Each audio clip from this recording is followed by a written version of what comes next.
Welcome everyone. My name is Ella Whelan. I work with the Academy of Ideas. I'm a journalist and author, and I co-convened the 2019 Battle of Ideas Festival. And delighted tonight to be chairing this very, even though news moves quick these days, very necessary discussion. Can we cancel culture?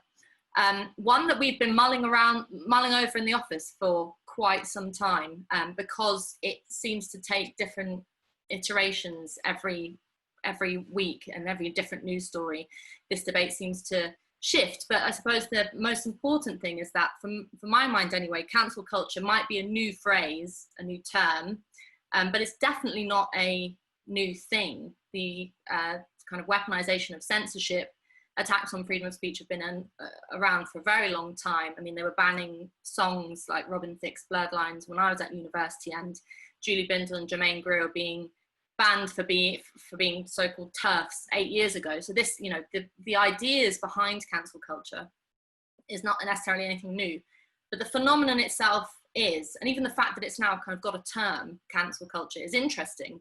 And it's interesting because, as with most debates around freedom of speech, there are a certain number of people who say that it doesn't exist, that there isn't a problem with cancel culture, that actually this is the whole pushback against cancel culture is merely, as some commentators have claimed, people in positions of power who feel like who are sweating under the heat of criticism for the first time, that this is just people making their voices heard by using social media to put pressure on people, by getting people out of positions of public office.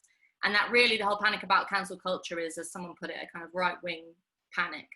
Is that true? This is what we're here tonight to look at. And actually, more importantly, what do you do about the fact that more and more people seem to be feeling like they can't speak out about certain things, whether it be political issues, moral issues, cultural issues? And how do we, if not cancel culture, how do we even talk about it? Because for some, the whole issue of discussing this, of debate in itself, is tantamount to violence or threats against equality. So let's just jump into this quite frenetic and tense world of cancel culture and try and figure out what we can do to argue for freedom of speech, and maybe look at some of the historical background to this, because as someone pointed out to me, you know, cancel culture is today what naming and shaming was used by political activists in years gone by. So luckily, it's not going to be me looking at this solely. I've got a fantastic panel. At this point, just before I introduce them, I should say that we're recording this event for the Academy of Ideas, and it's going to be on our YouTube and our SoundCloud. But while this is a free event, and we've been delighted to have all of our online events throughout the lockdown and this strange sort of semi-lockdown period that we're living through free, they're not free to put on, and we've been working throughout these last few weird months, and we would really appreciate it if you're able to, if you think about giving us a donation. If you head to the website, one of my colleagues has put the link in there, www.academyofideas.org.uk/donate. There's a link where you can give us anything from the price of a London pint or a cinema ticket, or if you actually want to become more involved in us, signing up as an associate with a standing order each month gives you access to certain behind the scenes things, especially in relation to our festival and other larger events. But it means that you can contribute to the work that we do online, and hopefully, fingers crossed, soon offline, or in the real world, as they say, by becoming a monthly member. So please, if you can, think about heading to that, to our website and giving us something. So that aside, I now think I should introduce our very illustrious panel, who have all in their own way had some kind of experience with cancel culture, some of them personally, and some of them from a distance. And I'm going to introduce them, and then we'll get kicked off with a kind of in conversation between myself and them before we open out to all of you guys. So first off, we have Nick Buckley MBE. Nick is the founder and CEO of Mancunian Way charity, a social commentator and activist, and he was the founder and CEO of Mancunian Way and that charity, and then was, as he'll explain, cancelled and has been reinstated. So he's got a particularly interesting and close to the bone view of cancel culture, let's say. So welcome to Nick. Next up, we have Alex Deane. Alex is a partner at a large city consultancy, a regular political commentator in the media, and he's the founding director of Big Brother Watch. And he's the author and editor most recently of Big Brother Watch, The State of Civil Liberties in Modern Britain. So thinking about this issue for a long time, Alex has. Welcome to him. We've got Claire Fox, who is the director of the Academy of Ideas and author of I Still Find That Offensive, which is the second version of her book, I Find That Offensive. Claire has been many things, most recently a member of the Brexit Party, but has been a campaigner for free speech and a writer on free speech, and a critic of cancel culture in all its previous iterations for many years with her work at the Academy of Ideas and in the media. So welcome to Claire. Next, we have Helen Pluckrose, who's a political and cultural writer and editor of Ario magazine, which covers a lot of these kinds of issues around liberty and freedom of speech. She's the co-author with James Lindsay of Cynical Theories, How Universities Made Everything About Race, Gender and Identity and Why This Harms Everybody, which is out in September. And if you've been following the work that Helen does, she's got a very in-depth knowledge of how this is affecting academia and what's going on in universities, and how this kind of actually in many ways cancel culture is something that has, I mentioned universities in the introduction, been born out of a kind of culture that's been hostile to open debate in universities for quite some time in relation to academic freedom. So welcome to Helen. And last but not least, we have Calvin Robinson, who's the school leader and sometime political candidate, a frequent face on media outlets covering education and identity politics. And he had a very fiery Good Morning Britain interview about teaching Black history and its place in the curriculum. So he's had a personal experience of dealing with calls to be silent when really you should be speaking out. And he's currently championing the Defund the BBC campaign. So welcome to all of our speakers. As we are a large audience tonight, I'm going to try and get out to you guys as soon as possible. We're just going to ensure Academy of Ideas event stars have rounds of questions. So I'm going to just kick off, not by having introductory speeches from each of our panelists, but by just kind of posing a question to them. We'll have a bit of a conversation and then we'll head out to you guys. So really, I wanted to start with you, Nick, because you've had that particular experience. And those people who have been following you will know about it, but maybe say something shortish about it. But I also wanted to ask you, you know, what effect do you think that it has for you, and what effect does it have on other people, this cancel culture? Is it real?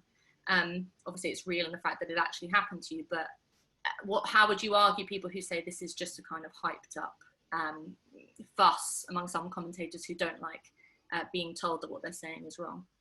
Yeah, a quick couple of minutes on what happened to me. I run a founder and I run a charity in Manchester. In the beginning of June, when the Black Lives Matter thing all started, I did a little bit of research, found out who they were, what they wanted. I wrote a blog on my personal site, telling people what Black Lives Matter were about. Some people took that to heart and took offence. Obviously, I was called a racist, I was called a Nazi. The best quote I got was I was called a compassionate Nazi. And then somebody set up a petition to have me sacked. It got about 400 signatures. There was other complaints coming in as well from these people via email, and the board of the charity panicked and they sacked me.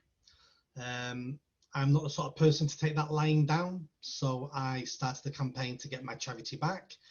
I set up somebody else set up a petition that got 19,000 signatures. Through the Free Speech Union, we got a solicitors firm involved, Keystone Law. Jeffrey Davis was fantastic. He looked at all the information, my contract, and deemed this was breach of contract, pure and simple. The board resigned, I approved the new board, and they reinstated me. So that all happened over a 6-week period. Stressful, disheartening. I was quite surprised. Really, the first couple of weeks, nobody came to my support. Everybody was scared stiff. I got phone calls and emails telling me that they support me, but nobody wanted to go online and say it. But I've sort of drawn a line under it now. We are where we are. I've been reinstated. I'm back where I belong, and I'm still carrying on the good work that I've been doing for 20 years.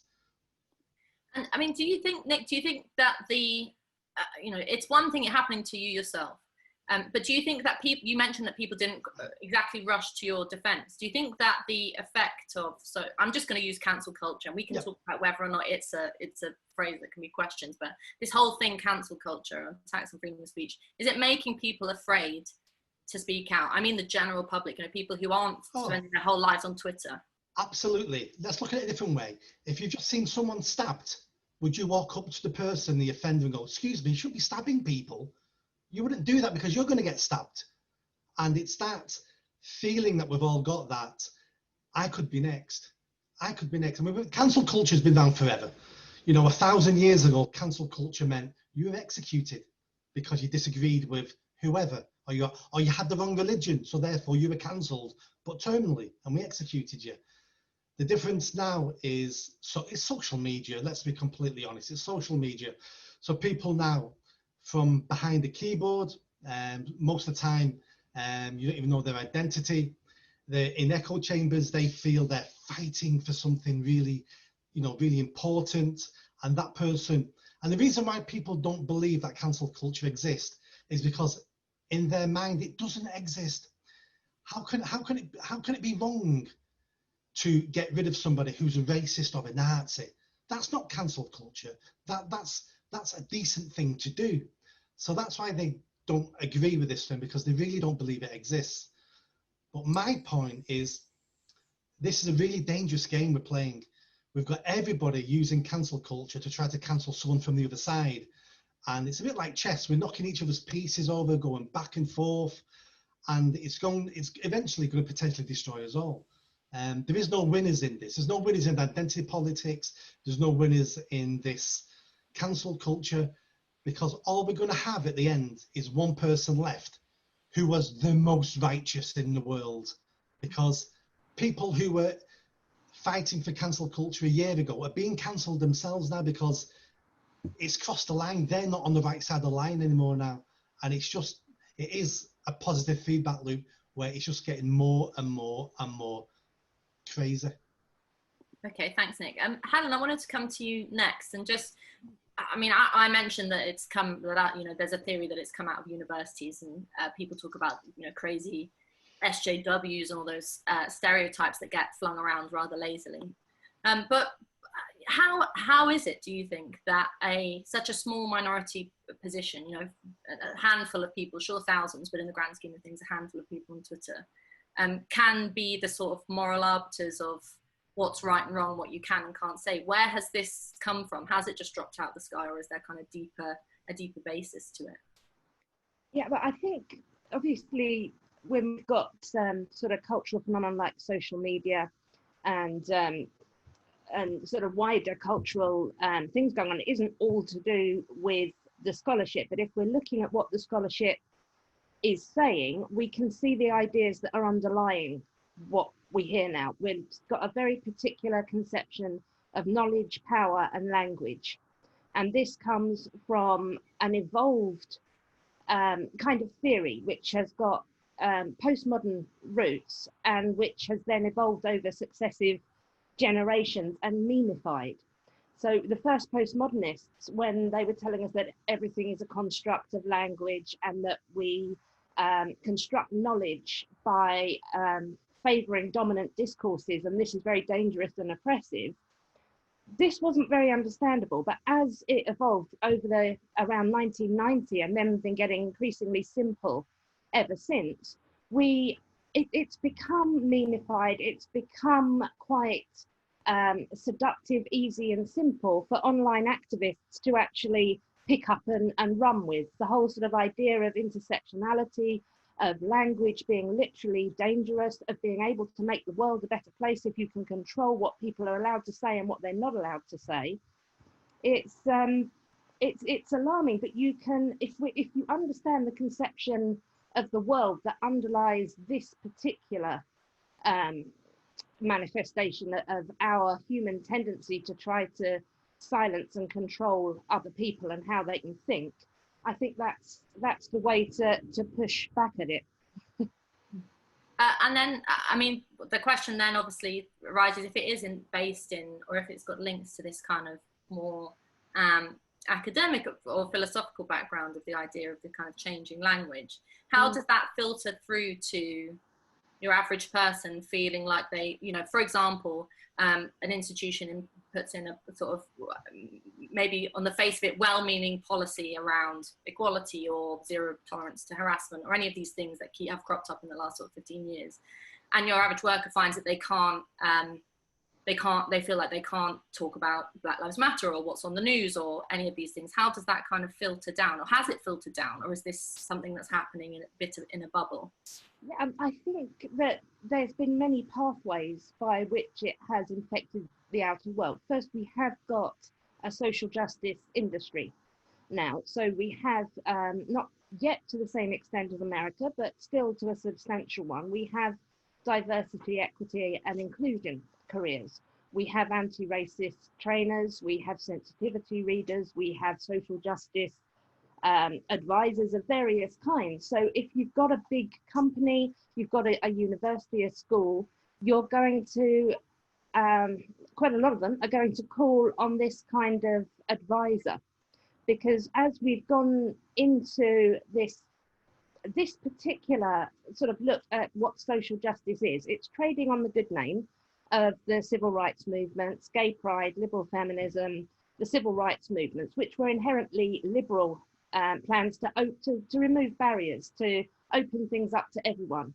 When this has started to show diminishing returns, as we've got legal equality, what remains is to address attitudes. And an entire industry has built up around addressing attitudes, biases, ways of talking about things.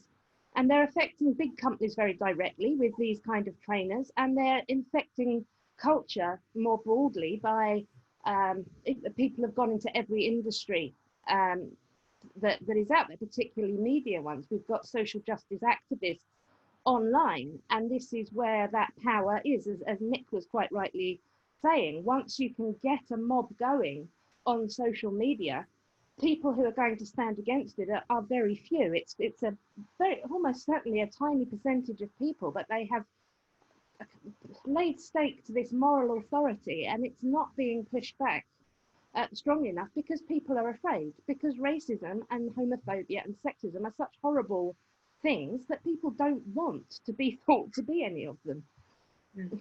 Yes, thanks, that's really interesting. I mean, Alex, can I come to you next? And you know, the thing that puzzles me sort of, and that I find it hard to square, is how much this is a kind of top-down thing. And by that I mean that it, especially after the murder of George Floyd and the Black Lives Matter movement that's kicked off, and the whole discussion about race, you saw this kind of rush of companies and, you know, members of government rush to say sort of preemptively, we will cancel if you do anything wrong. So put in policy places are saying that we won't tolerate any language that, for example, criticise Black Lives Matter, as Nick mentioned. But also previously, you know, around the #MeToo movement, there was a lot of sort of preemptive moves by people shouting there's something that has to be done about this, to censor before there's even a problem. So, you know, there's one thing talking about people on social media, and people have been asking the chat about what is a SJW really. But what role does the big players in this have to play? You know, government, the state, big companies, tech companies. Is this actually a kind of top-down censorship that we're dealing with, or is it a bit more complicated than that? I think it's a really good question. And I would say that whilst you are right in part that businesses play a role in kind of not just acceding to this kind of cancel culture, but sometimes leading it, I would say, on the other hand, that people enter into contracts, as they have every right to do, with their employers, which give pretty broad interpretation to their employers about what is bringing their reputation into disrepute, and pretty broad restrictions on their free speech generally. They effectively make a sacrifice in their untethered right of free speech and ability to appear in things like the media in return for the package of salary, position, pension, and so forth that they enter into with the business. Should we look more closely at the kinds of clauses that people wind up signing and being bullied about once they want to say something and they've been in a business for a few years, perhaps bringing up kids and can't afford to speak out as they would wish?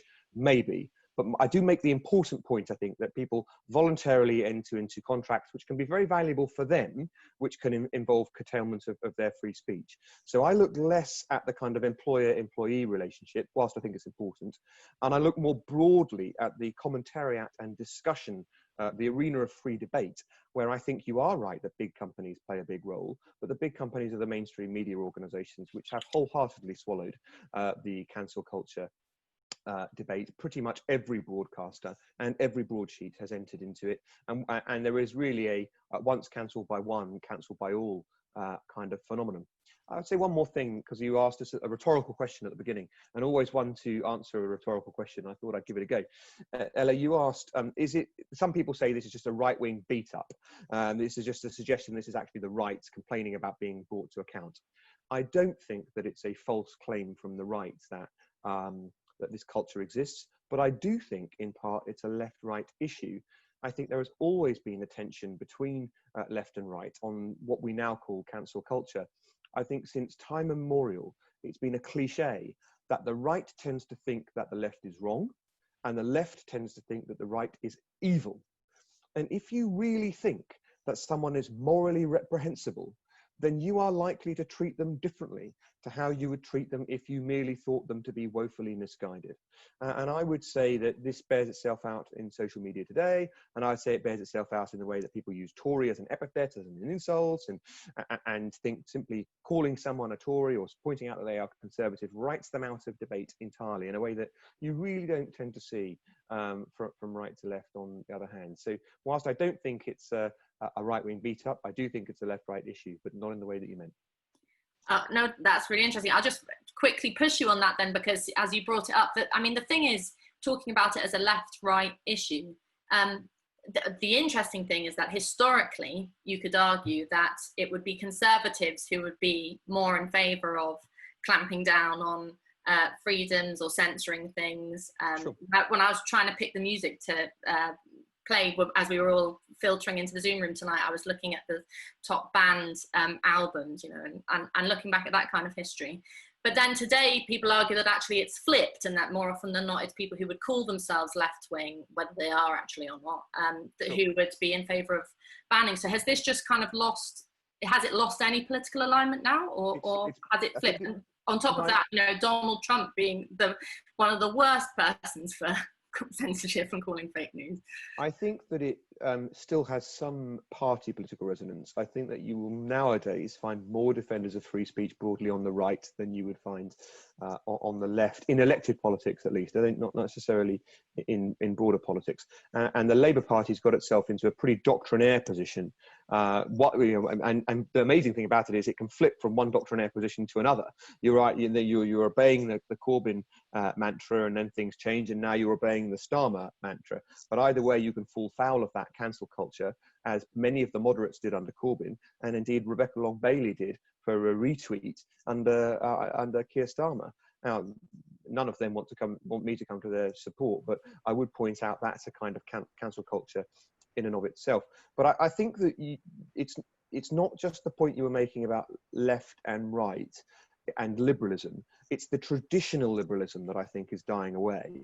So, for example, I believe in tolerance and in better race relations, but I would be for it in much the same way that Nick has outlined he was for it in his own example, because it's not enough in the modern political climate not to just politely disagree, or it's not enough even to not have a position.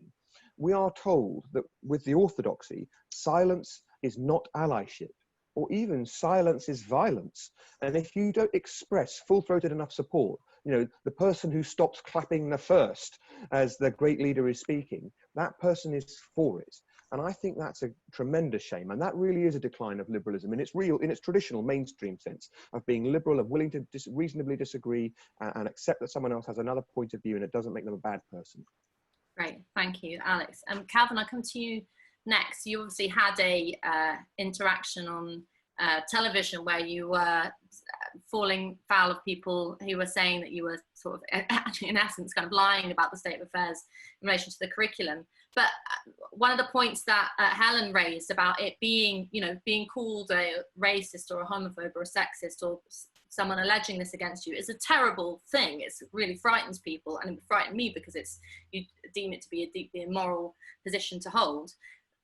You know, the argument against cancel culture, as it were, or the argument for it, to say that actually there are some things that should be censored, is this argument that what is the point of having racist or sexist or these awful views aired? Why wouldn't we want to live in a society where objectionable things like that are sort of erased out, the argument being that they cause offence and real harm to people? But how do you, and it's the uncomfortable truth that most of the time, I find myself anyway, when we're defending people who've been banned, the people that you're defending are often pretty distasteful individuals with pretty distasteful views.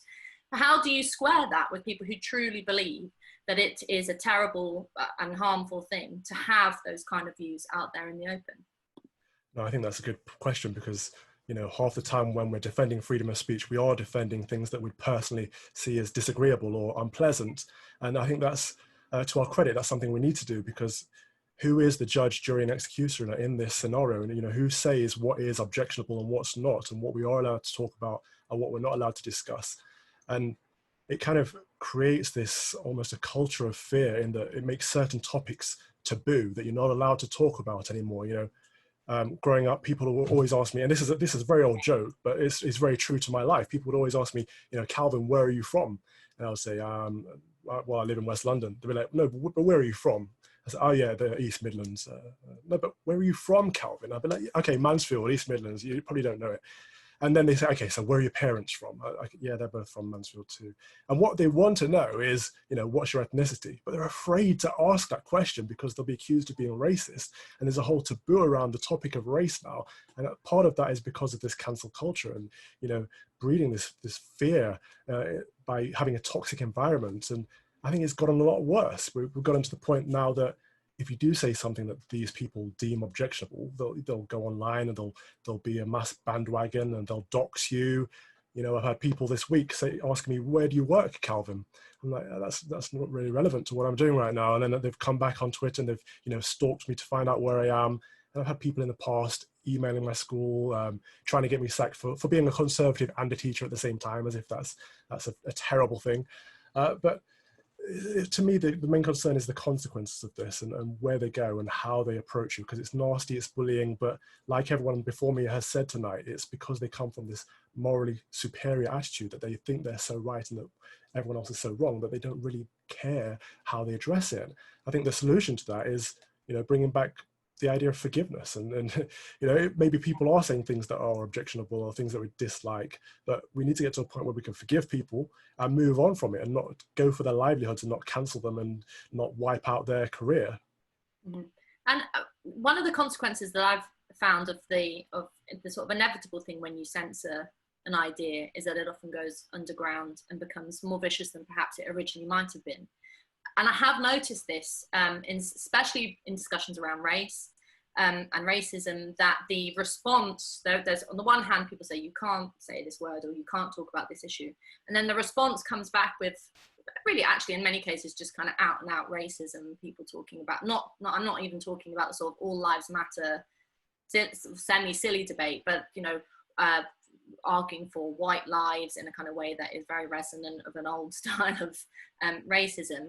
And is that a consequence that I think that perhaps people who are arguing for cancel culture aren't really getting, that if you drive people underground, that inevitably the thing that you're trying to stop, which is unequal, distasteful, immoral views in society, becomes worse? Is that a problem that you're worried about?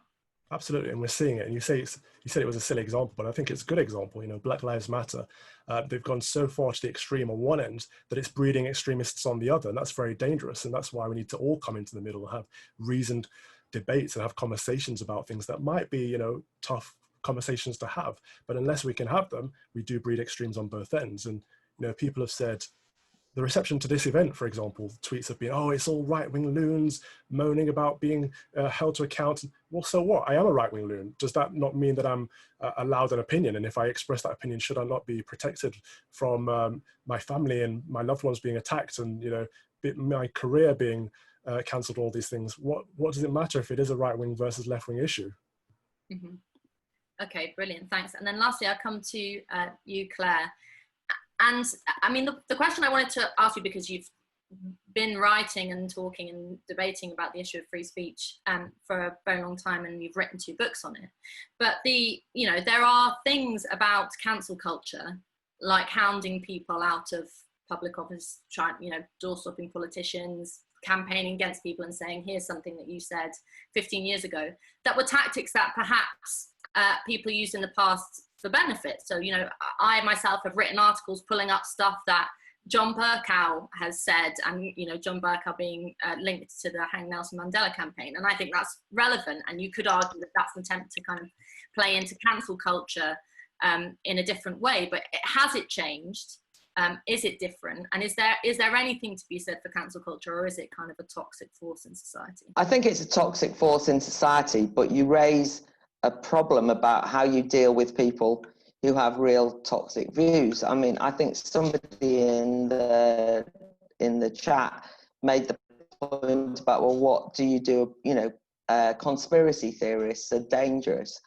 And it is true that I'm seeing more and more people coming up with the most outlandish conspiracy theories about everything from COVID to vaccinations to Black Lives Matter to and linking them all up and everything else and so on and so forth.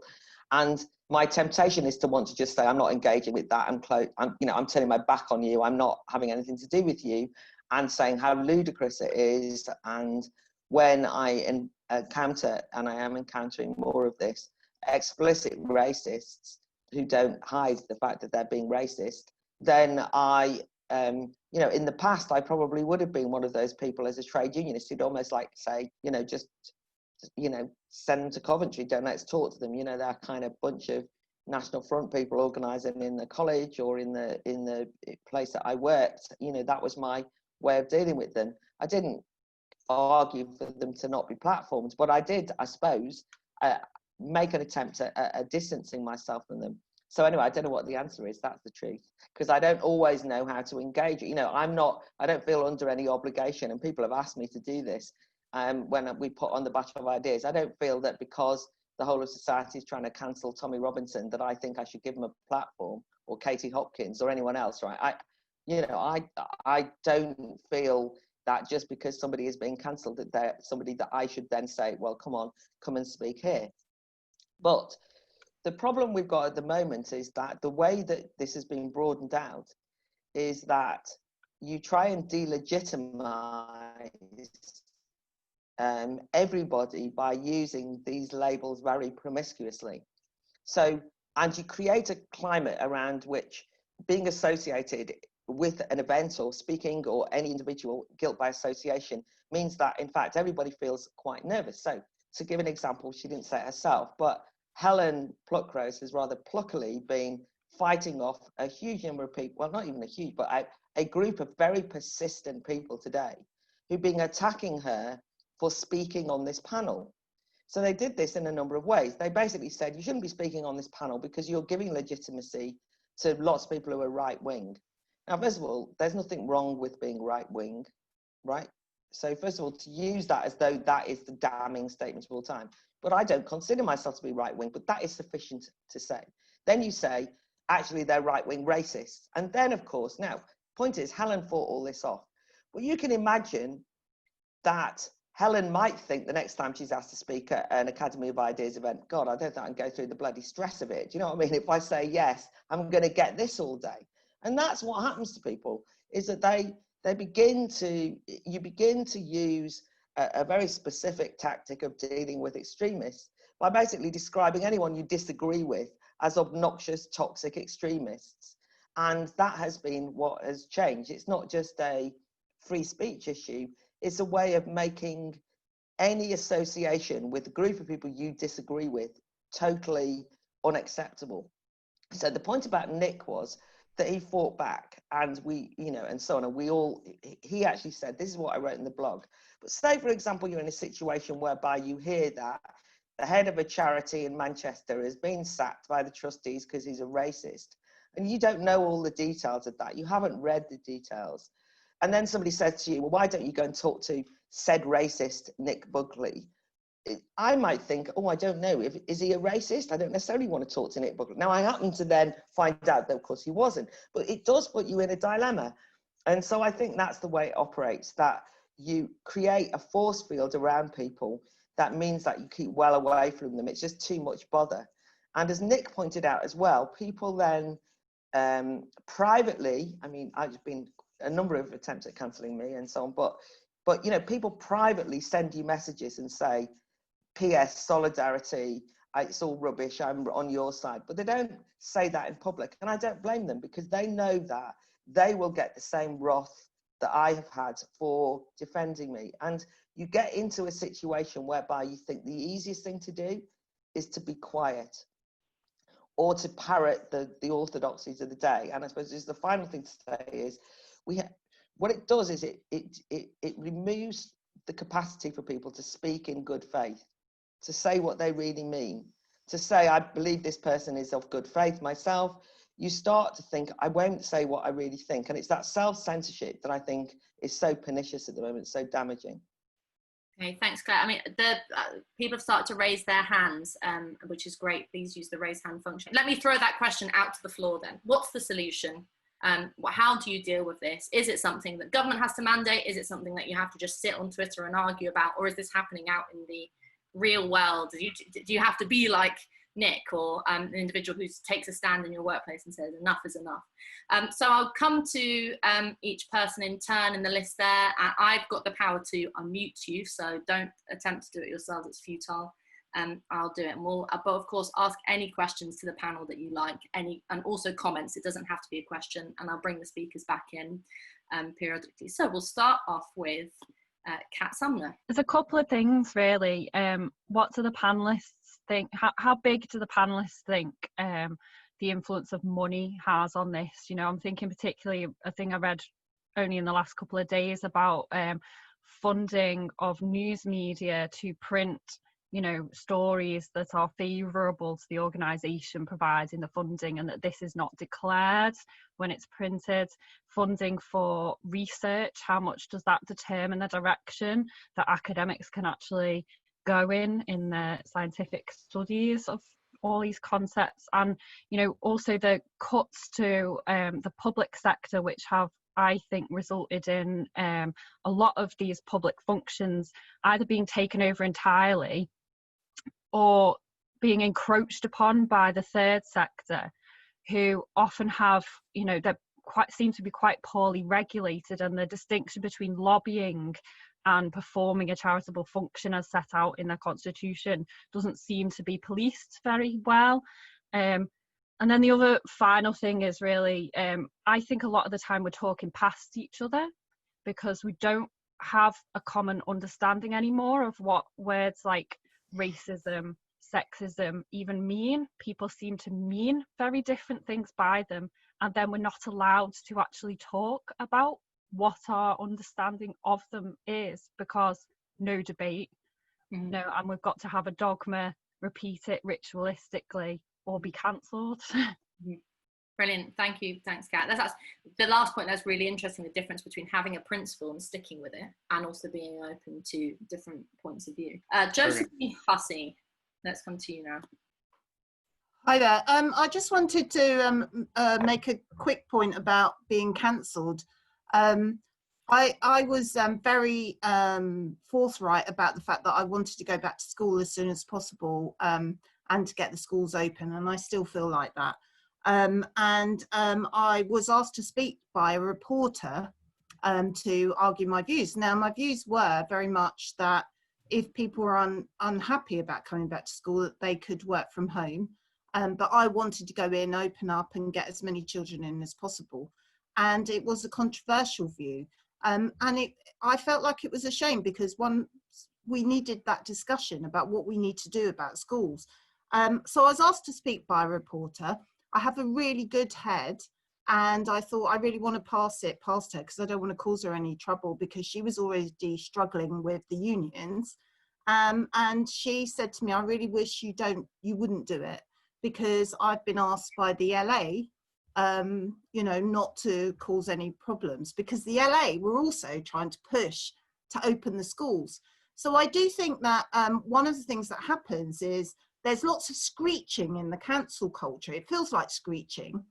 And then there are people who are thinking, right, well, we'll just keep pushing. We'll kind of try and work around that, not raise our head above the parapet, and we'll keep going, which is what a lot of schools did. And we got them open, and I was very happy to teach a bubble in the end. But my voice was never heard. But the voice of the people who were screeching about masks and safety and children and was heard. So the thing that really struck me was something that I think Kat just mentioned about language, because I think one of the questions is, what language should we use? Because I was arguing for freedom, but I think, unfortunately, what was political language, like racism and left and right, is now being used in a moral way, because we're having this argument in a cultural arena as opposed to a political arena. And someone in the chat said, you know, the whole Tina thing has said there's no alternative. So it's kind of like, well, we accept where we are, so we don't need the left and right anymore. But what we do need, we need to agree our morals. And it feels to me that that's where the discussion is taking place, which is why the language doesn't work, because we're still talking, we're still using political language for what are actually moral arguments. And so right has become evil and left has become good. Okay, great, thanks, Jo. Michael Crowley. Hi, what should we do? Claire said, what should we do? I heard Douglas Murray in another discussion about this on YouTube, and he was asked this, and he said, you know, never give an inch when you're accused, never back down, and never say something that you don't think to be true. Never kind of incriminate yourself, which, you know, I think in principle is right, but I think it's a bit easier perhaps for someone like Douglas Murray than maybe a teacher. I think what's happening is increasingly worrying, and you know, Nick Buckley thankfully got his job back. The Free Speech Union helped, but it's happening to lots of people on a very, very small scale, and it is time that we had a coordinated fight, I suppose. Maybe this is part of it. Do we fight fire with fire? For instance, I don't know, Billy Bragg, for example, said on Twitter that he thought it was okay for people to be sacked if they had views that their employers, you know, didn't like. This is a man who made a single out of, you know, part of the union, etc. Maybe we should picket or leaflet outside his concerts or something like that. You know, maybe we should get out there and take it to them in the streets. I mean, when you think about the poll tax, the way that we did with the people were prepared to go to jail because of the poll tax in Britain. I knew people who did. I was not personally not prepared to do that, but I did go to court to see them off. But, you know, there's the Scottish hate crime bill is a much more invidious piece of legislation. Mm-hmm. Mm-hmm. Should people, you know, stand up and say, you know, I am just speaking the truth. In terms of what it's all about. Sorry? Very briefly, very quick last point. Look, I think the woke are in two categories. I think there's a cadre, and then there's people carrying along the slipstream. And the cadre, to me, reading about the history of Stalinism, are the people who feel that they are reborn, that there is an outside world, and then there is the moral high ground where they live, and they are separate from the rest of society, and they're looking down and coming down very hard. And they are the minority who go for the jugular, and a lot of people just keep their heads down and go in the slipstream. And I think we, you know, it has happened to me. Small potatoes, it has happened to me, and I won't bore you with it. But it's going to be a rough ride. It won't come for all of us, but I think we need to talk about a strategy for actually taking it on in a way that people did with the poll tax or whatever, decades ago. Thank you very much, Michael. I will take Nancy, and then we'll come back to the speakers. So Nancy McDermott. Thanks. You know, the thing about this is I think that we are crediting what's going on almost with too much rationalism, because I agree with Kevin and I agree with Josephine that and others that this is really this is a very moral movement that is seeking to become a new basis for the moral authority of society. And that's why individuals don't matter, because individuals are just are not the point. The point is to kind of define what is right and what is the basis on which we go forward. And so because of that, I think that we need to make a new case, a moral case for humanity. It's fine to critique what they're saying, but I think we've maybe shied away from making a moral case for universalism, for rationality. In other words, we kind of have to have the Enlightenment all over again. And that means that we have to have the courage to stand up, as people have said, and to be brave, and to actually engage in a culture war, but not what the culture war is presented as. Because the problem with the culture war is that ultimately they're both on the same side. We have to make the case for humanity, and take it very seriously, and put forward a positive vision systematically, I think, because otherwise, everything is falling. Every institution is falling.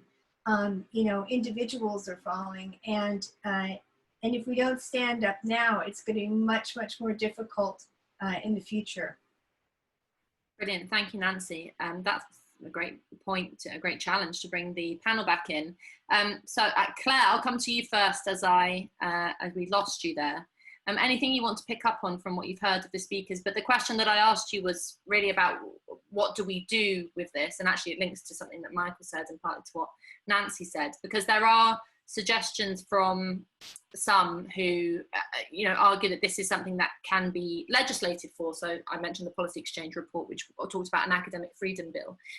Does the change have to come from the top down? So from government saying that you have to have free speech, or is it a hands-off approach? For example, getting rid of hate speech laws, or does it have to be a kind of bottom-up organic thing? It's very tempting to want to change the law, or to kind of somehow criminalize or make illegal anti-free speech issues. And I think, tempting though it is, it's probably a mistake, because you actually will just, I think we'll just end up in the law courts all the time. But I do think that there can be some more clarity given to what protections people have. So I think Alex was really right when he said, it's perfectly legitimate for a company to say, for example, that if you were employed by them, that if you bring them into disrepute, that they can discipline you. I mean, that is the deal when you work for someone. And so, for example, if your behaviour is such that it completely discredits where you work, I could see that they'd have a case. The problem that we've got, though, is that what is now seen to discredit a company is defined by someone else and then given a label. So that is the problem. So if in fact they say you are a racist, homophobic bigot who hates everyone, who's a Hitler supporter, and then they might think, oh, I don't possibly want them to be the public face of my company, right? But if what in fact is happening is that they start then introducing situations whereby, in some ways, they demand that their employees act against their conscience. And so I appreciate, and Nancy, and I heard that comment about we really need to be brave. But if you've got mandatory demand that everybody does unconscious bias training, it really does mean you are likely to lose your job if you're the person who says I'm not going to do it, because they then label you a racist, and then you end up being somebody who's bringing their company into disrepute. And we've seen this happening already. So I think it, in the end, cheats. And I much prefer partly Helen's response, which is to systematically go through some of these things and say, is it true? I think you're allowed to say, is it true? Are they a racist? I mean, if you disagree with mandatory unconscious bias training, does that mean that you are somebody who is bringing the company into dispute? Why is the company telling people that they have to do things against their conscience, or to say things because they're sort of demand, for example, that people in the arts world from their bosses put a black square around their Instagram pictures, or take the knee, as it were, metaphorically, but also, you know, the silence is violence point. If you're told that you have to say what you don't believe, that seems to me to be a step too far. And in that sense, there could be some clarity in employment law and what you're defended. I mean, one of the things is, I think that should be a matter for trade unions to defend you. And guess what? We then discovered that the trade unions are also saying that their members have to have mandatory unconscious bias training, so they're not unhelpful themselves. So I think we have to have a recognition, what's that word? We have to recognise that even if you bring a law in, it won't stop this. In fact, it will look like a sign of weakness that you have to technically deal with it. So I think there's nothing, we have to build a movement. We have to enter into a battle of ideas and build a movement, but then take each and every case, go through them, expose what's going on. And those of us who, if you want, are in a position where we're not going to just get sacked from saying so, be much more open and much more explicit in what it is we're arguing for. The one thing I would say, sorry, just the final thing is, there is a real temptation as well to play tit for tat. Calvin was really right on this. You know, the easiest thing to do in the world is somebody tries to cancel you, is to cancel them. You said it yourself, Ella. We've all been known to say, well, I remember the time that you did this. I know that you said that. Now, I mean, it's all good fun, and one wants to expose the hypocrisy of those who call you out, and you want to say, how dare you say that about me? I know something about you. I mean, I've got lots of secrets on lots of people, right? And I have been tempted, very, very tempted to use them. And in the course of using them, I could play the victim card and say, I was the victim of this person doing this to me. And how tempting to destroy the people who are trying to denounce you. But it's gutter politics, and it doesn't work because it creates an atmosphere where cancelling people becomes acceptable. So I now am much more of the opinion that I would defend the likes of Ash Sarkar when she's under attack from people, even though I think something she maybe has said I've disagreed with, and she herself has tried to cancel people, or Priya Gopal. These were just two people, and two people who I recently defended against a mob who I thought were going for them, even though I really disagreed with what they'd said in different instances. I think that we should not allow people to be cancelled, even those people who are the greatest cancellers. In other words, we have to stand true to being tolerant of the intolerant. And that used to imply that we would be intolerant, that we tolerate even racists and scumbags with bigoted views because we believe in free speech. Now I believe that we have to be tolerant of the intolerant cancellers and defend their right to try and cancel us, whilst arguing that what they're doing is intolerant, illiberal, and dangerous. Okay, thanks, Claire. Calvin, come back on anything in the any questions or comments that Claire's raised, or anyone in the panel. And sure. Although Claire got a fair shot there because she got cut off, but I'd like the rest of you to be brief so we can get back out. So, and just a few thoughts, Calvin. Okay, I'll keep it brief. I really liked what Josephine was saying about, you know, the screeching, because it very much, well, it's usually the case that it's a very vocal minority, and you know, there's the silent majority that don't agree with what's being preached and the people that are being cancelled. I think the fight back from that is that, as tough as it might be, we need to just stick our heads above the parapets a bit more, stand up for our beliefs and soak it up. I don't think they can cancel us all. We do need to defend each other, like Claire said, and if we defend people that we don't agree with, that will help the cause even more. But I think things like the FSU, the Free Speech Union, and this are very good because we've got people backing us on the legal stance, but also we've got an avenue to actually have these discussions. And I think when Michael mentioned legislation, I think the trick there would be repealing, delegislating, get rid of the Hate Crime Act and anything subjective like that. And you know, it's very dangerous what's happening in Scotland with theirs at the moment. Let's make people freer. Let's not tie them up in more legislation. Okay, brilliant. Thank you. That was great. Calvin, Alex, anything you want to come back on? Sure. I thought the discussion about this being a moral position was interesting, and I wanted to make a point about why that's so important. Once you think your argument about someone being cancelled isn't just a question of them disagreeing with you, but a moral one, and the arguments against you aren't just things you disagree with, but they're morally wrong. Once you think that, then defeats in things like elections and referendums are no longer decisive, They are merely setbacks which you don't have to accept. And we must accept peaceable failure to get our way in a democracy. Losers' consent, to coin a phrase, is a vital principle.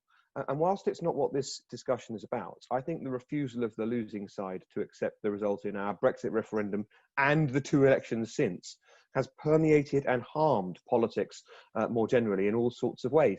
Why should I accept losing on the discussion about whether or not to take down this statue if former prime ministers and movie stars and bishops and sports presenters and everyone else I might look up to doesn't accept the results of elections and referendums? I can just do what I like anyway, and I'll just go down there and throw it in the docks.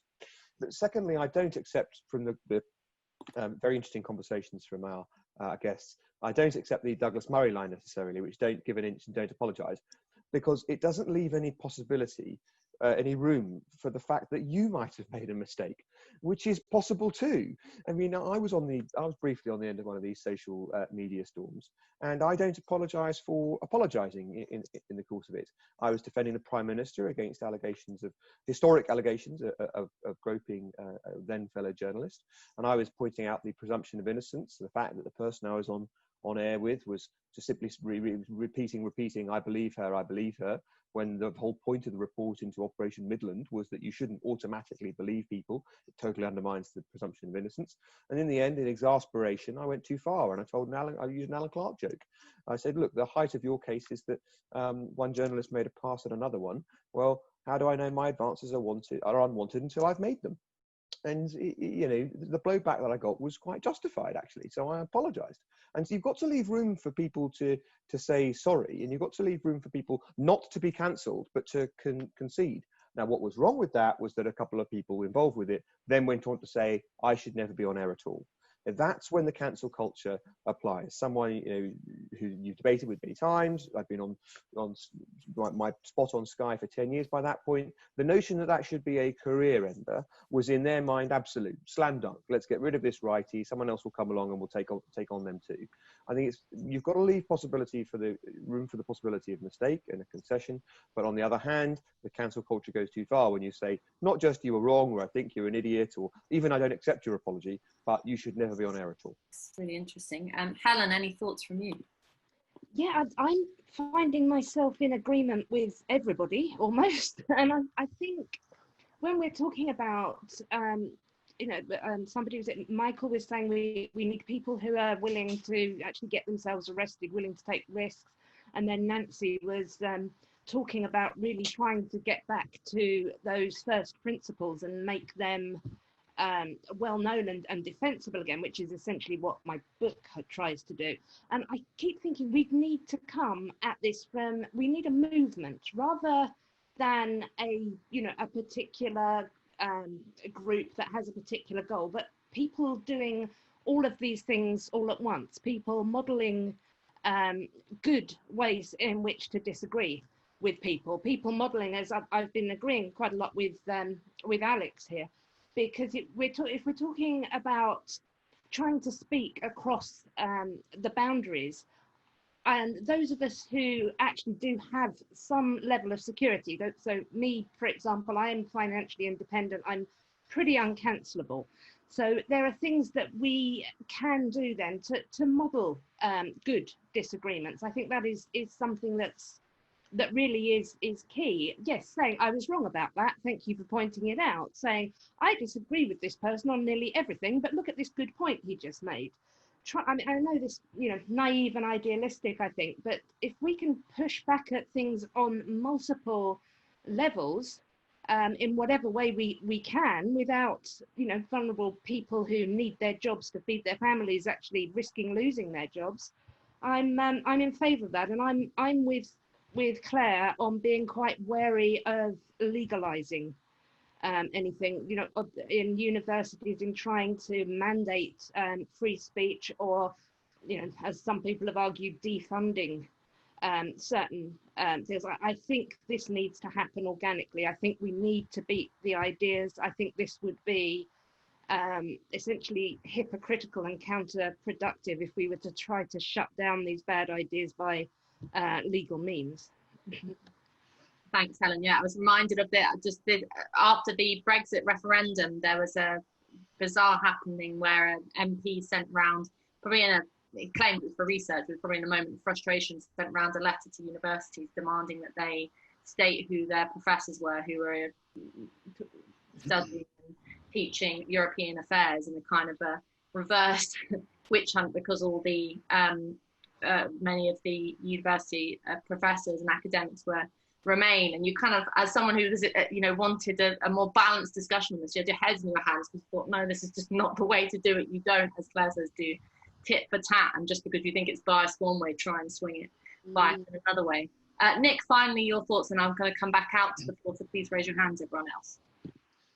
For me, I think we need to look at what we're trying to achieve. And I think some of the terms like culture war, we need to fight back. I understand all that, and it's perfectly acceptable. But if you put yourself in the position of the other person who thinks they're morally right and morally superior, and they feel that you're fighting back, this is the war, then they will fight to the death. And what we need to do is we need to challenge them with love. And so people are talking about when someone we disagree with is trying to be cancelled, we need to be on their side. We need to show these individuals that we're not evil, that we're not Nazis. And it's going to take some time, but I think that's how we tackle the vast majority who are decent people, who may be trying to cancel people who've been caught up in the slipstream of all this. But from 20 years of experience, we're all decent people, and we've all can get caught up in these things. But what I would like to see is some leadership from the very top. I'd like to see some leadership from national government. Where, there's been nothing from Boris Johnson. We had Priti Patel in the Commons the other day using identity politics to score a point. And it's very tempting to do that. But I think we need national leadership as well as everybody else doing their bit. Okay, brilliant. Thanks, Nick. That's great. So I'm going to come back out to the floor. And right, so we, based on all the points that have been made so far, we agree that this is a bad thing. We agree that something needs to be done. And maybe we can start to have a little bit of debate about how one gets involved in that fight back, as it were. And what I think it was Ashley Frawley has raised in the comments an interesting point that I want to throw out to everyone, which is, in many ways, the discussion around cancel culture is about, as in relation to Claire's book, is about offence and people finding things offensive, and it's all very personal, and it's linked into that the personal as political trend of identity politics more broadly. But part of the problem, perhaps, as Ashley asks, is has material politics, the kind of stuff that Michael Crowley was talking about in relation to the poll tax, the sort of the material things that happen in people's lives, that the importance around that has sort of dissipated. So rather than talking about immigration policy, we're talking about words that people use to describe immigration. Rather than talking about police brutality, we're talking about what kind of words you should call a policeman, a policewoman. So it's all this stuff that's kind of become, in many ways, really quite shallow and surface level. But actually, most people now, or many people that I talk to, experience politics through this kind of very personal lens. You don't have to be a sort of nutty SJW stereotype to feel it that way. Lots of people now are sort of internalizing politics and thinking about their own individual response to it. So how do you tackle that? Do we have to have a return to some kind of material basis for politics? How do you deal with that trend, long-standing trend of the personal is political, which seems to underpin this idea of offence culture, cancel culture, whatever you want to call it?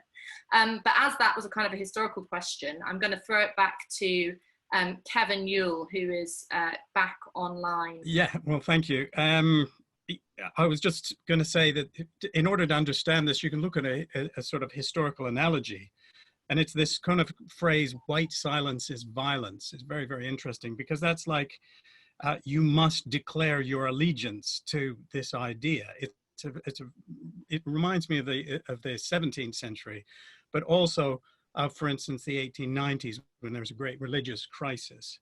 And it's very much, you're ordered to declare your religious faith in this idea. And it is a faith, because nobody's actually proving it. And I think that's precisely its weakness. I think what we can do is we can, the whole essence of why people are so intolerant and why it takes on this quasi-religious tone is that it's born of insecurity. They don't have a sense of legitimacy underneath. They don't have a sort of sense, a strong sense of what they're trying to argue. So I think it's incredibly important to challenge it. And as a historian, when you look back, you look at various points in history where a tiny few people argued against the majority, and they were very, very effective because, as it happens, history was on their side, so to speak. So I would urge people to be brave, be polite, as Claire said. You know, there's no point in getting involved in a personal slanging match, but stand up and be counted. There's no need to apologize, and insist on what you believe. That's the only suggestion that I think will work against this. Okay, thank you, Kevin. We'll go over to Jan McBarish now. Thanks, Ella. I don't think we should use the term moral to describe what's going on here, because I think it's immoral, and I think it's you know, to seek to destroy individuals rather than to engage in political discussion or social conversation is immoral. And I think it rolls us back a very long way from some really important developments which separated the individual from their ideas. The individual is just a fundamental being from the ideas that you might hold and which might change and develop. That's the whole point, is that, you know, your ideas need to be able to develop. And that was the Enlightenment idea of the individual, which is that they had a kind of fundamental presence as a person, which gave them certain status, but then their ideas were something that were held slightly beyond them, and that were held in common with us, actually. Even if we disagree, those ideas exist out there in society as our ideas, even if we're contesting them. And I think that we really do need to really have a very dignified response to this, I think, because it's such a dirty fight that's going on, that I think, you know, dignity is the way to do it. And I think it is going to be about a lot of exemplary behaviour, and especially when you see this as something where we need to take the arguments to younger people who have never heard the kind of arguments for the separation of the personal and political, for example, for the separate sphere of politics, where it doesn't just permeate every single interaction, every sphere of life. So you can pick up your child from the nursery and not despise a fellow parent for the t-shirt they're wearing, or, you know, or in your workplace, it's not continually, you're not trying to solve every social problem in every, you know, point of your life. So somehow we need to put those boundaries back in place.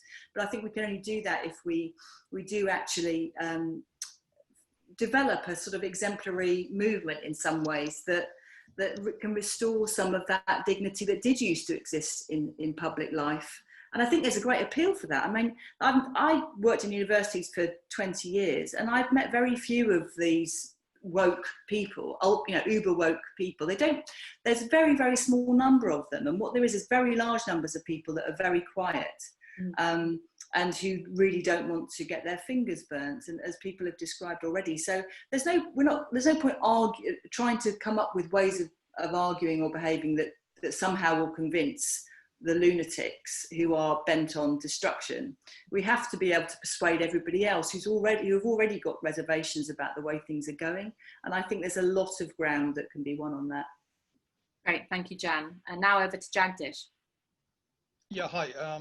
Just a lot of people have said a lot of things I was going to say, but I think I just said briefly that I think a lot of these things start off with a minority of people who have got access to the media, or who live online, who live all their lives online, and they believe that they take the lead by what's going on online, and they're just literally just talking to each other online. But it's beginning to kind of gathers a little bit of steam, and it starts to affect people, I think, is when, you know, it starts to impact on people's jobs, their housing, or the membership of an organization, and so on. And in a lot of those situations, I think you have to blame the employer, you have to blame the landlord, or you've got to blame the people who are denying them whatever that is, because that is an abuse of power. But as it happens, those people are either also living online, or, as Claire was saying, is that they feel under pressure that if they, to kind of keep a clean image and stop other people from pointing a finger at them, that it's better if they just get rid of any kind of risk, and then have a get one of these consultants in to come and bore people to death with some kind of a training course on how to be politically correct and how to say very bland things which don't mean anything. I mean, one of the stark, and people may disagree with me, but and I hope some people, well, may be offended by this, but I mean, the worst case was the BBC this week, which they had to apologize about the use of the word. And I thought it was just so, I felt offended by the fact that the guy had to apologize and they had lessons to learn from it. And it's one of the oldest kind of cons there. If a white person says the word, that person is a racist. But if a black rap artist says the word 100 times in publicly and in songs and so on, that's kind of okay. And so we get around that by white people having to say the N word. Now there's nobody who's got a brain who doesn't understand the N word means for just saying N word. So it's got so ridiculous that I think people are losing touch with what is the essence of behind all of that. What is it that is offensive about it? And it can't be that one thing is offensive if one person says it, but if somebody else says it, then it's perfectly okay. Lastly, is the other example is around, I mean, I'm a long campaigner for the rights of Palestinians and so on. And we used to kind of criticize the Israeli government and their actions for decades. Now you have to be incredibly careful because it's very easy to be labeled as anti-Semitic because of the amount of attention that is raised by people who are basically realize that they can have some power in trying to silence you by trying to equate being against the state of Israel or the government of Israel and their actions with anti-Semitism. So I think it's we really got to be quite careful how a lot of the people who are a minority who live online but who are able to dominate because of either the power they have to be able to dominate other people's consciousness. Anyway, so that's just what I wanted to say. Carlton Brick next. Oh, hi, thanks very much. Just to follow on from what Jan was saying, because I very much agree with Jan's point that this isn't a moral movement. Cancel culture, it kind of is not predicated on a moral idea. In fact, that's the problem with it, really. It's lack of a moral core, in the sense that I think it was Nick that said these people will fight for the death. Well, they don't, and that's the problem, because they don't hold the ideas that they're holding to with any conviction whatsoever. And that's the real issue, I think, here, is that cancel culture is far more than an attack on free speech. It's far more than censorship. In a sense, what it's really attack on is the notion of meaning and how disagreements over meaning are actually quite key and fundamental to the moral worlds that we live in, the ability to make a decision from right or wrong. So I don't see cancel culture as a kind of moral thing at all, and that's the problem with it. It's contentless in the sense of its kind of what it stands for, because it stands for nothing, and that's the issue, really. And I suppose what our task is to make the case for disagreement, that it's actually only through disagreement, only through challenging ideas, that society can move forward, that people can become more tolerant, that people can change their views on the world. The cancel culture just fixes society in a static place. It reduces it to kind of technical issues, and it robs it of its human and moral components. Okay, great, thank you, Carlton. At this point, I think I should probably state that we are going to overrun past 8:30. But panelists, I'm going to come back to you.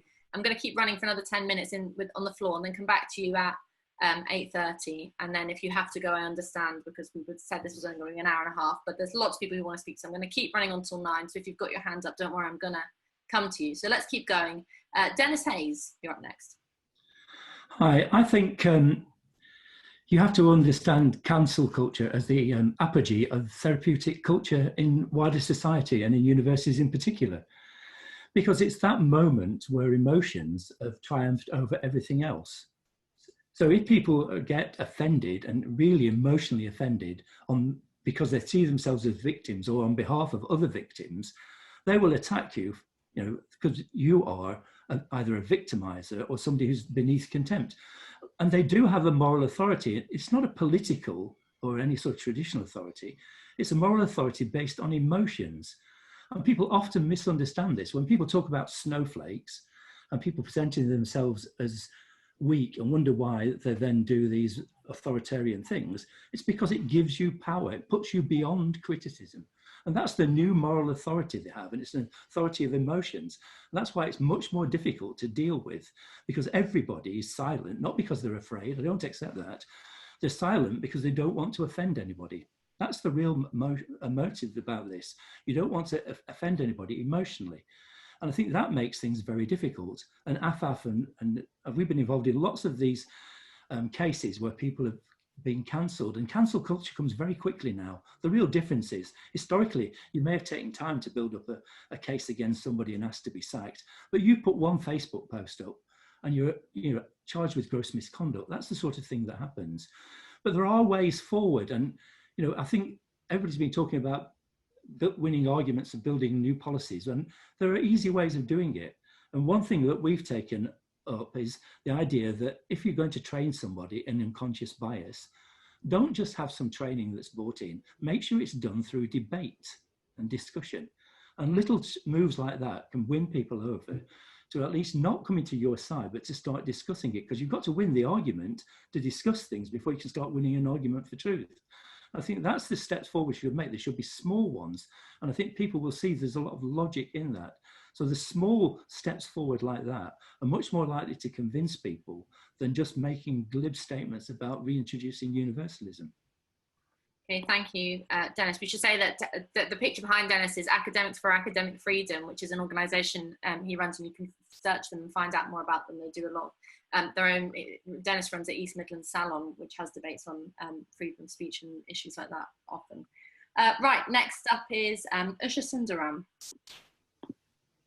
Hi, thank you. In the chat, I'll try and be quick. In the chat message, I made the point that we talked about postmodernism. So hyperrealism and fragmentation and an obsession with identity is one of the characteristics of postmodernism. So I don't think it's actually surprising that we're seeing about a couple of generations of people who are focused exclusively on identity to the exclusion of everything else. But I wanted to raise just a point, just a thought, whether we're also seeing a rise in cancel culture as a natural outcome of political correctness and an expansion of the state and the public sector within the last 20, 30 years or so. I think what we've seen is a gradual, steady expansion and entrenchment and even encroachment of the state, which is the establishment, government, local authorities, police, academia, schools, educational establishments, and even charities to some extent, and their growing influence on every aspect of our life. And definitely equality, diversity is a big part of this public sector establishment. And I genuinely think we're not talking about a moral culture, but I think that this industry, ultimately this is an industry and it creates its own supply and demand. And I genuinely think that for a lot of people, even for cynical reasons, they see themselves in an almost paternalistic way as being the arbiter or the moral compass of morals in public life. And it has sort of resulted in two parallel consequences, I think. One is that the public sector has become the key driver of this sort of political correctness, equality, diversity culture, which has then given rise to this cancel culture, which is now starting to influence the public sector. And when it's big companies, big brands that can afford to give into cancel culture, like drop a brand or change the packaging, which they can afford to do, then it doesn't affect. But when it comes for the the plumber or the gas fitter or the electrician or the self-employed hairdresser, and then it becomes problematic because it starts to affect everybody. But then the second consequence is the expansion of cancel culture within the public sector itself. We've talked quite a lot about universities. I mean, I work in a university, but I've always worked in a business school.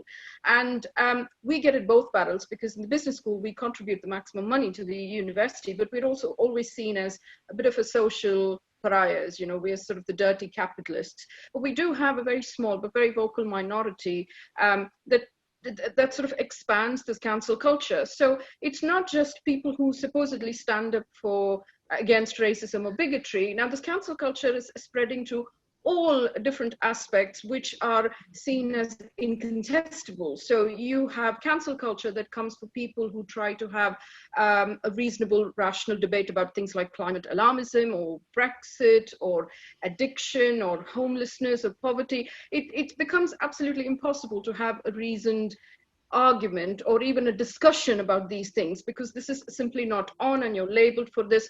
And you see this cancel culture spreading from perhaps the humanities and the arts, where a lot of people are usually quite vocal, into areas like business schools and medical schools and engineering. And then it gives rise to having these shutdowns of debate. You know, you're not supposed to, you are supposed to accept that you are inherently racist. You are supposed to accept that your curriculum is colonial. You are supposed to accept that Brexit is a bad thing for you. And if you try and have a rational debate or even provide an opposing viewpoint, then the cancel culture comes for you. And I think that very finely with the expansion of the state, I think. Okay, thank you. Sorry, I've got a lot of great point. You were making some razor sharp points there, but I've got to get through people, right? So Daria Ermolenko is up next. Thanks so much, Ella. I'll be brief as well. I just want to say that coming back to the point that Jan made, it's becoming very clear to me in my role as student union president that actually it isn't the minority, it's the majority of people who don't say anything. And I put it to you that most students don't want to go into a job market where they can be cancelled and where they can lose their jobs very easily simply for having an opinion and for posting about it. So I do think that we can create positive trends and movements and free speech societies, and we can oppose cancel culture in our own little ways. And thank you so much for organising this. Oh, well, thank you very much. That's really interesting point. Right, and next I'll come up to Paul Sapper. Great, thanks, Ella.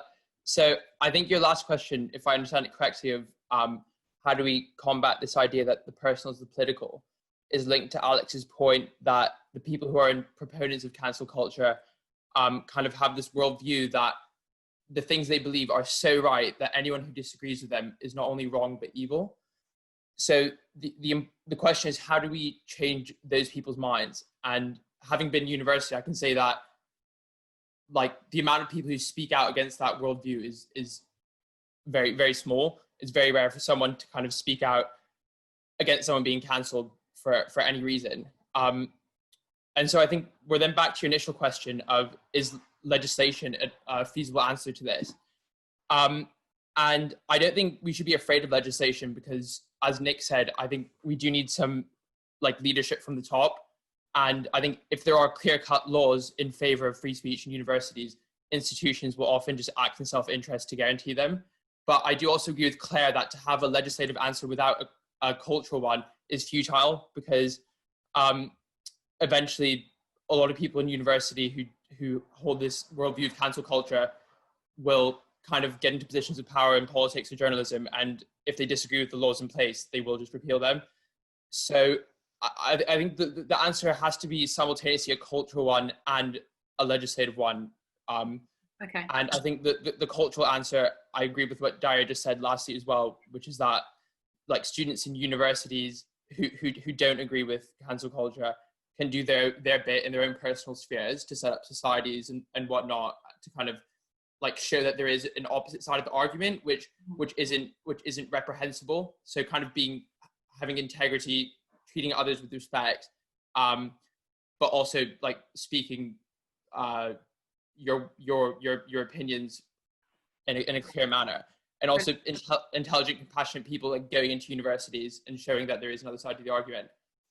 Great, thanks, Paul. That's brilliant. Right, I'm going to whip through people now, and because we've only got a handful of questions left, and then I'll come back to the panel for final thoughts. The panel, hang in there. I'll come back to you in 5 minutes or so, and let's go whip through.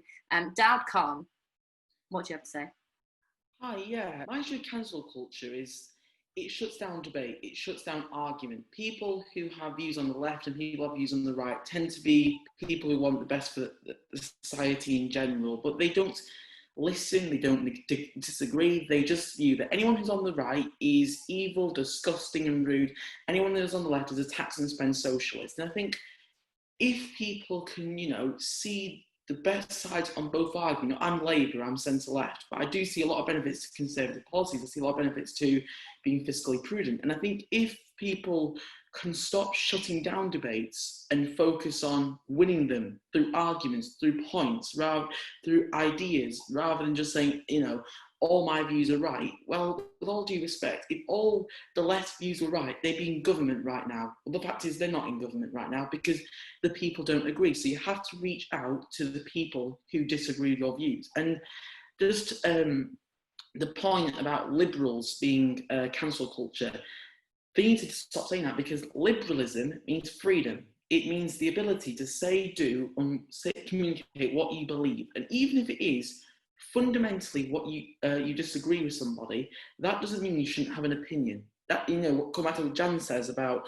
people in university who don't speak and don't have a view. Well, they should, quite frankly, disagree with the wokes and the SJWs, not because they think they're bad people, because they have a view that's opposite to theirs. And if we can encourage a society where people can disagree, people can articulate their arguments in a civil manner, then you'll have a more cohesive society where cancel culture isn't required. And back to the point of legislation, right. This is my final point, then I'll shut up. But it's not the role for the state to control people's minds. It is the role of people to control people's minds. People know what they think, and it is not the role of governments to control what they think. Government is there to help those in need, not to say what people can and can't do. Right.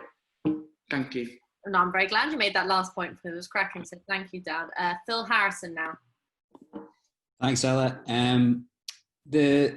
A few people have made the point that cancel culture is not a new thing and has been around, or the motivation has been around for a very long time, thousands of years perhaps. What is a new thing is Twitter. And it feels like when we talk about cancel culture in the contemporary moment, we have to remember we're mostly talking about Twitter. If we wanted to stop cancel culture tomorrow, if we took Twitter down, it would probably work, because most of the structure and the mechanism by which people are being cancelled, it's often not about what people say, it's about what people tweet. I don't have a solution to this other than that I don't think we can take on cancel culture through this medium. I think that the medium itself debases argument and conversation to such a degree that it's not possible to do, as Dow just said, to disagree respectfully and have constructive conversations. So I don't know how to get off Twitter. I don't know what you can do about that, but I think structurally the medium is the message here. And if we want to be serious about taking on cancel culture, I don't think we can do it without taking on the medium by which we communicate. Okay, great. Thanks, Phil. Now we'll have Dennis. Yeah, I must admit, I thoroughly disagree with that last point. I think cancel culture is not reliant on Twitter, and without it, would cease to exist. I think it's much more endemic in our political culture. I think it's true, obviously, that any political and cultural phenomena does not have one source, but one source that's been neglected in this argument, I would argue, is class. Because one of the biggest examples of cancel culture was the attempt to cancel the democratic election of 2016. 17.4 million people's vote for a democratic process that they wanted to control. That's the biggest example you ever see. And all of the arguments that, float around Twitter and all the rest of it, of racists and fascists and homophobes and deplorables, and you can carry on, you all know the list that has been applied. And equally in America to the people who voted for Trump. These are the people that are significant in the whole question of cancel culture, because that's where the liberal left, as they now are, feel that you have to control society by controlling those people, finding ways through language or through whatever to make sure we can sort of put the chains on those people. And that's the most significant aspect for me. Brilliant, thanks very much, Dennis.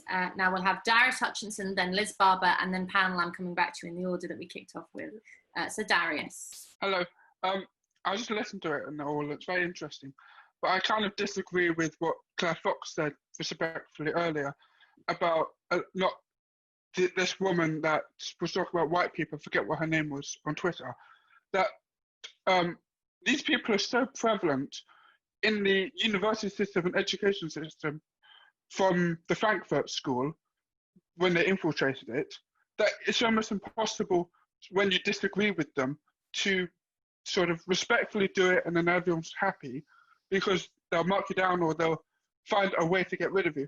We need to find a way to replace or get rid of them so that we have a more fair balance, and they don't dominate these. Because the fact that they dominate these infrastructures so heavily, it's impossible to put any argument forward because they can just block it. If we have a way to replace them with people like Claire Fox, Dan Hannon, people like that, to have that respect for freedom of speech, then we might have a better chance of opposing it. Thank you for your points. And now finally, Liz Barber. Okay, so I've been listening to all of this, and as one or two of you probably know, I'm something of an interloper amongst you illustrious crew, having 5 O-levels to my name. And it's very interesting to me because I feel as though I kind of occupy 2 completely different worlds. There's your reality, and I know that it is, and there's where I actually live, which seems to have nothing at all to do with what we're talking about here. In fact, I could almost say that for the majority of people that I deal with and speak to and all of the rest of it, they wouldn't necessarily know what cancel culture is or even have heard of woke. They would know it if they saw it. But it's as though what's going on above a certain level hasn't and doesn't permeate below that level. And sorry, I forget the name, but the guy that was speaking last but one and talking about Brexit and the fact that regardless of whatever was said about them, the working class people voted to leave the EU, and that all of the insults and all of the rest of it and how they were meant to think and meant to behave and all the rest of it just didn't permeate. It's not where they are. And I don't know now whether it's the fact that we've got so many more young people going to university. Is this what's changed it? Was that the grand plan all along, potentially? But when I was my daughter's age, it was about, you know, you were either Labour or Conservative. It was very much, you know, Margaret Thatcher or Kinnock or whoever. Whereas now it's more of a moral argument. Essentially, I'm sort of still, as opposed to her views, as my parents were to mine at that point in time, in some regard. It's just the argument that's changed. So I don't know if what's happening at your level, I know that it's real, but is it as desperate and widespread as you all think it is? If you understand what I mean, I'm asking. I do indeed, Liz. Thanks. That's a great point of how whether or not this is something that happens primarily among commentators and on social media, which often these rows do tend to begin, but whether it's having a wider effect on your average person on the street who doesn't, like me, spend a lot of time wasting time. Right, we're going to hear from the panel now who've been patiently waiting. Just some brief points, guys. You can't comment on all of this. It's been a really amazing chat. And I'll just say before we bring you in, plug one last time, if you want to make a donation to the Academy of Ideas, head to www.academyofideas.org.uk/donate and bung us a few quid. It helps us put on these debates and will help us in the future. So now, Nick, I'm going to come back to you. Anything you want to comment on? Just a minute or two, really, you've got. Yeah, I think my final point really is we need, if we're going to tackle this, we need to do it through emotion and morality. Facts don't work. So we need to work a way that will hit someone else's emotion for them to understand where we're coming from and to understand that this isn't going to help anybody. Okay, brilliant. Thanks, Nick. Thank you for that. Right, Helen, your final thoughts.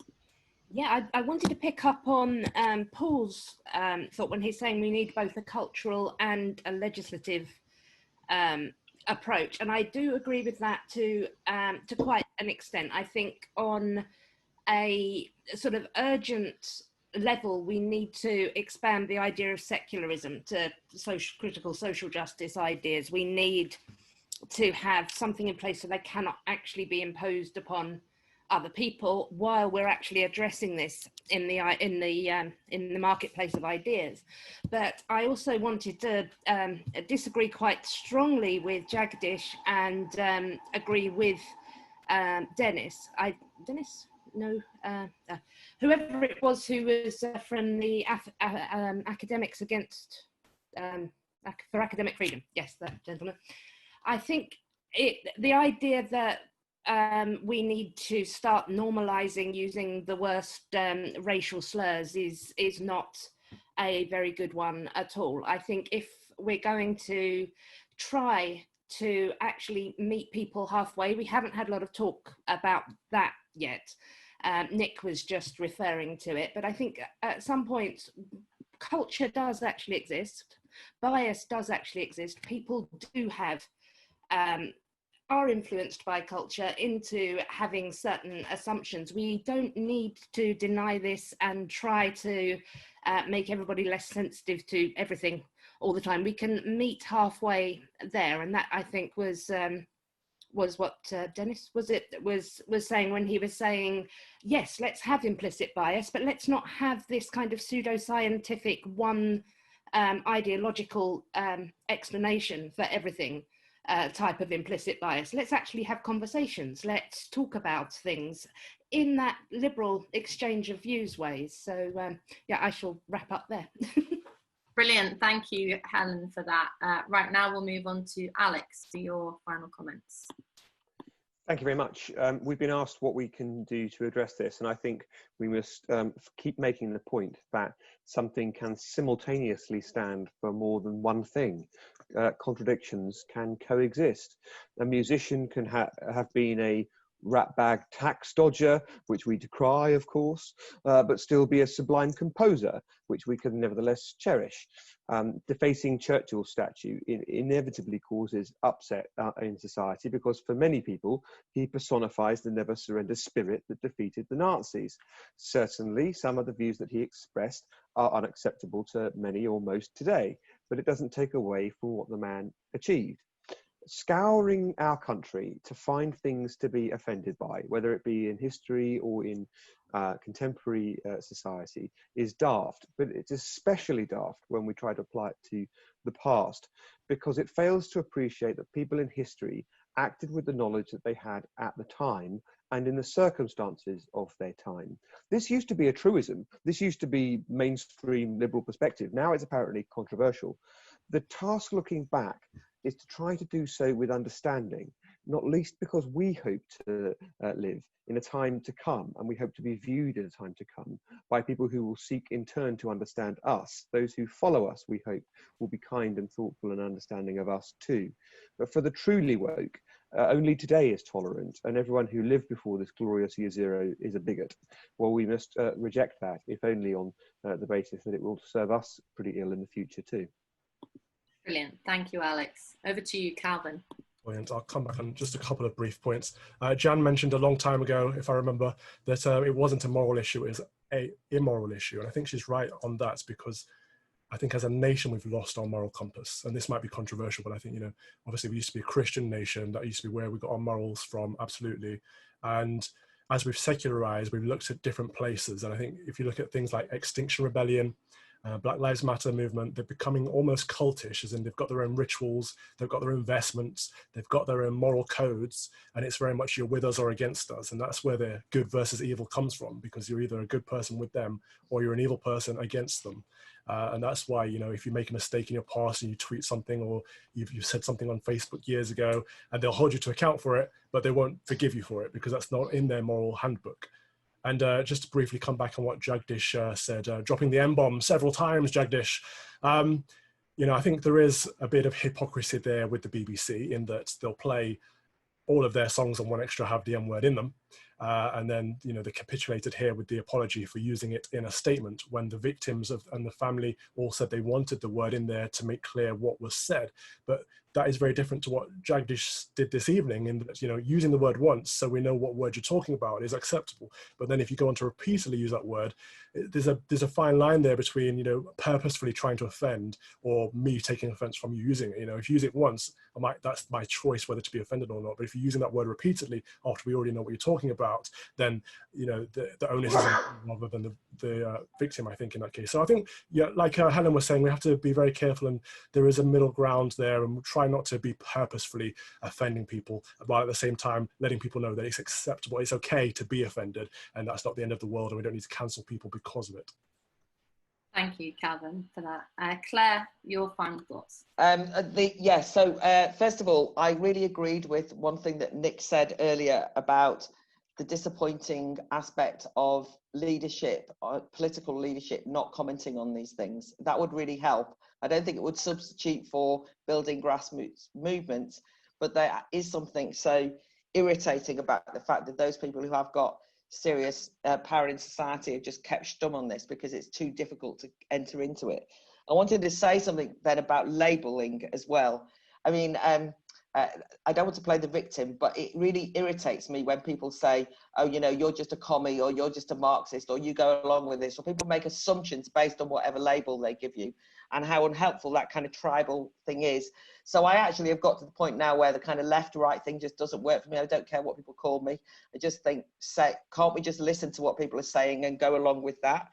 One of the things that we haven't discussed tonight, although I think Alex got close to it when he explained about saying sorry when he was sorry for something, is how do we view a society where actually if somebody changes their mind, say you persuade someone that actually their racist bigotry is wrong and they change their mind, they can actually never be reformed because somebody's going to find the old tweet, the old opinion that they had. You can never actually persuade anyone. There's no point, because if we only work through labels and we only see people through something that they said once, then it seems to me that politics is over and dead. And then I suppose my main point is to finish with is on class. I think there is a class element, but I think it's more that for the majority of ordinary people in this country, they don't know the linguistic rules or the rules of woke society. And often when they're fighting for material gain or something that they're arguing about, they can so easily break the codes that are set up and that we're not allowed to break anymore. And it seems to me then, when that happens, that they are often the people who are most in jeopardy from being cancelled in lots of ways. But I do understand one thing, and I'm sympathetic to this. I'm sympathetic to those people who are pro-cancel culture, who say lots of powerful people have an entitlement. They think they can say things and get away with it without being held to account. And now the little people should have a voice. And I tend to agree with them. It's just that often the people who are saying that are actually the new elites presenting themselves as the victims. They are actually the ones with the power these days. They are the ones who have the power to destroy people's livelihoods and lives. But I do have some sympathy with that idea that there should be more people allowed to speak on these issues, not less. And, you know, I don't want J.K. Rowling to be the only person who's given a platform. I do want there to be more important people. I do want more credit to be given to ordinary people who don't usually have a voice. When Liz says that maybe ordinary people don't know what's going on here, I disagree with her on that completely. The one credit I'll give to lockdown is that because we've all been locked down, the BLM movement thing sprang into life. Now everybody and anybody is much more aware of this cancel culture issue. It is much more of a popular conversation. It's cut through. And the positive thing about that is that gives us an opportunity to have this discussion and this debate, because it was confined to a small group of people who were like Helen and I, that go on about what was happening at university. People say, what's that got to do with me? Now everybody knows that this is a massively important political issue. And as Nick says, I hope the politicians notice that as well. But the rest of us should take advantage of that wider cut through to ensure that we have a broader public debate. Brilliant. Thank you, Claire. Thank you to all our speakers, Claire, Alex, Calvin, Helen and Nick, for joining us tonight. I'm going to unmute you all and we can online clap them for their contributions. Thank you very much. And I've muted you all again then. So yes, thank you very much. I mean, look, I thought that it was going to be, we anticipated that this was going to be something of a fiery debate because tensions are so high around cancel culture, but that was really, I think we dug down into some of the sort of deeper points about why this is happening and what we can do about it. For me anyway, God help me if I'm, arguing for defending the free speech of loudmouths who often I disagree with in years to come. I'll still do it, but I hope that's not where this debate goes, because actually the whole important thing about the reason why cancel culture is so toxic, for me anyway, is that it stops people who want to make real change and talk about politics with a capital P. Because if you're forever rowing over whether things are offensive and whether what you can say and what you can't say, then you're not dealing with the big issues. And I meant that if you're forever arguing about what word you can use to describe migrants, then you're never actually talking about the real issue of immigration and take any issue like that. And so that, for me anyway, fighting against cancel culture and fighting for freedom of speech has to be the starting block. And then from there, you can get on with the real issue of the day, which is, proper politics rather than scrapping on Twitter. So thank you to the Academy of Ideas for putting on this debate. And if you'd like to help support us in our future work, we've got forums, we've got salons, we've got podcasts, we've got a whole range of things that are open to you, but we need your support. So please go to www.academyofideas.org.uk/donate, and there you can choose to do it one-off or become a associate, give a standing order, whatever. I know we know that there's, in these crazy times, lots of people who can't afford to do that, and that's why these online events are free, and we'll have them accessible and they're recorded and up afterwards. But if you can, every little helps. So thank you very much, everyone, for a really enjoyable evening. I don't know about the rest of you, but I'm absolutely covered in sweat. Thank you for joining me for a very hot summer evening. We'll be back again. We're back later on in August with a debate on US elections and what the hell is going on there. In the meantime, check out our website, and I'm going to open the floor up now for people to chat informally. But thank you to our speakers, and good night, everyone.